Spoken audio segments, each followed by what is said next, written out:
Hi guys and girls, I'm Obsidian Ant and welcome back to Elite Dangerous. Patch 2.3 has just arrived. It's hit the live servers today and there's a good chance most of you have tried it out already. And this is my first attempt of using the new camera suite inside the station. All went a little bit wrong. Fortunately, I didn't blow my ship up and I didn't destroy anyone else, so I was quick to recover and get straight on that landing pad. Now today I want to take a look at the new nameplates. They've released onto the Frontier store today, and before we go any further, this isn't something I normally do. I don't normally look at anything microtransaction based. Whilst I do purchase them, I don't tend to make videos purely about paint packs or anything like that, but I'd like to make an exception on this particular case simply because named ships are something that many people have been waiting for a very long time, since way before the game was even released. So you can name your ship from the outfitting screen. That's from any station that does have an outfitting screen like this. So I'm going to name my ship right here. I'm going to call it the Perthshire. And once you've done that, you can see there you've got two categories actually. You've got a ship name and you've got a ship ID. Now the ship ID will be already filled in, but you can change it. And once you've done that, you can go down to nameplate and apply the nameplate themselves to your ship. Now I have already brought a pack here. This one I believe is the Explorer pack. And like all the other packs, it comes with 3 variations, and each variation comes in 3 colours. You get black, grey and white. So that will depend upon which one you want to use based on the colour of your ship basically. You can see grey there doesn't show up too well because the paint job on this ship is grey itself. So we're going to go with white. And now one of the problems I have found is that, as you can see, in combination with the ship decals, the nameplates tend to take up a lot of room on your ship, and before long you're going to look like a bit of a walk-in advertising board or something like that. So it's probably best to remove some of these. I did go ahead and do that anyway. It may work better with combinations on the larger ships. I don't know, I haven't tried that just yet. I'm simply sticking to the Asp Explorer. Now when you do buy these name packs, they can be used on any of your ships and any future ships as well. The only downside is the ship ID. Although you've seen that's filled in, it doesn't actually come with any of the name packs. That's got to be purchased separately, and I actually couldn't believe that myself, which is why I kept coming out and going back in, coming out and going back in, before finally I realised, yes, this is another purchase. This is the ship ID has got to be purchased in addition to the nameplate. So over here on the Frontier store we can see the nameplate variations that they've actually got in stock, and over on the far right is the ship ID. That's a separate pack to the other 6. So if you do want to have a ship ID displayed on the side of your ship, then you're going to need to purchase one of these as well. Now the tricky thing with microtransactions is pricing. Value means different things to different people. Some people will find £2 to be not all that high. Other people are going to find this a bit exceptional for just putting a name on the side of a ship, but that seems to be the nature of it.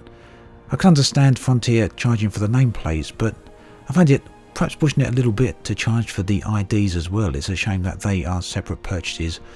But at any rate, if we have a look at these, we can see some of the variations, and we do have some combat focused ones there. You can see some with little bullet holes on there, as well as some bombs or missiles or whatever they are. And whilst I was looking at this, the one that did take my eye was the practical nameplate as well. So I did go and add that to the shopping cart just so that we could have a look at that on this video, and you can get an idea of what it looks like on board the ships. So here we are back in the outfitting screen, about to apply one of the ship IDs. There is a problem though, seemingly, with the Asp Explorer. You can see that the text gets clipped by a part of the ship itself. It's actually clips right through the little hub structure there. So it is a bit of a problem for sure. It does hide away part of the ship ID, and perhaps either that needs to draw over the top of that little element of the ship structure, or perhaps the ship ID should be a bit smaller. Personally, I'd like to see the ship ID being much smaller than the ship name. And here you can see, when everything is applied, how cluttered the side of your ship can actually look when on mid-sized ships. So ultimately I just went with the nameplate on its own. Sometimes less is more. Now I've got to admit, I do like these, and I'm going to give a few of them away. So if you're interested in one, simply leave a comment below, and then in a future video, either tomorrow or maybe the following day, I will choose 4 comments at random, and well, you can choose a nameplate of your choice. I'll get in contact with you through YouTube and I'll send that to you as a gift. So yeah, just leave a comment below if you'd like one of those. So after looking at the nameplate, I jumped straight into multi-crew. Conflict zones are an area I tend to avoid. They're not something I have a very high survivability in. I tend to die very quick. But in multi-crew, that tended to change.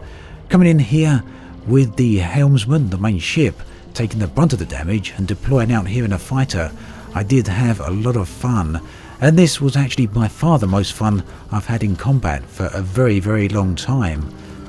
I think that unfortunately multi-crew has had its unfair share of flack, not because of the elements that are missing, because I do feel those criticisms are well justified.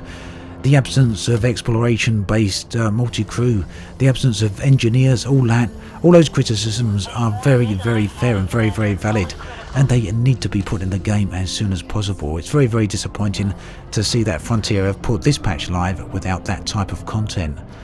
But at the end of the day, that doesn't detract in and of itself away from the combat elements that are here.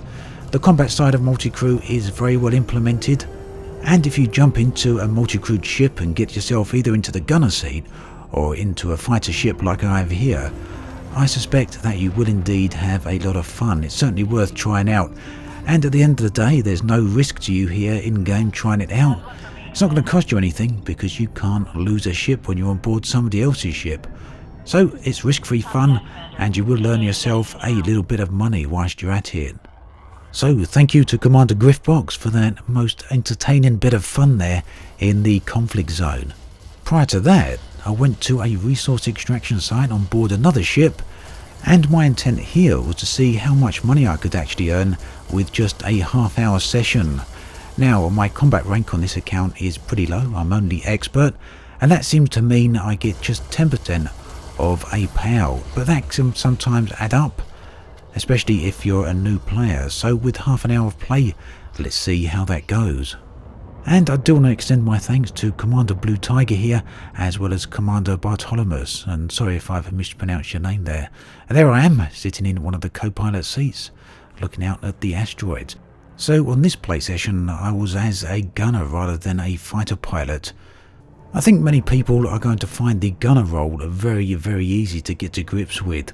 The more challenging role is left in the hands of the pilot, especially if they do keep control of a few weapons for themselves, as the pilots did here. The external view here when using the turrets is not really difficult to get to grips with and doesn't pose too much in the way of challenge. But it is fun nonetheless, although you may find you have more fun if you're out in a fighter. Now you can keep seeing that I'm getting a share of bounties there. That's for all the ships being destroyed. The pilot will get the fuller share, and in just a moment we'll see how much I got for this half-hour play session. Do keep in mind that I do have a relatively low rank. Now one thing I will say about this external view is that it does give you a good feel for how other pilots fly. I'm no great expert combat pilot by any means, so seeing outside the ship here, seeing how other people fly, is a great way to learn, and it's no doubt going to be rather great for new players of the game. How people feel about this who have got hundreds or maybe thousands of hours of gameplay under their belt though is going to vary from person to person, there's no doubt about that. So after half hour, where did I end with credits? Let's have a look.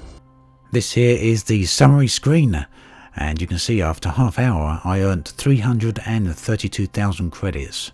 Pretty good for a brand new player then, not so good perhaps for a player who's got hundreds or maybe thousands of hours under their belt. So there we are then, my first play session of multi-crew on the live servers. As always, thanks for watching, and I'll catch you guys and girls next time.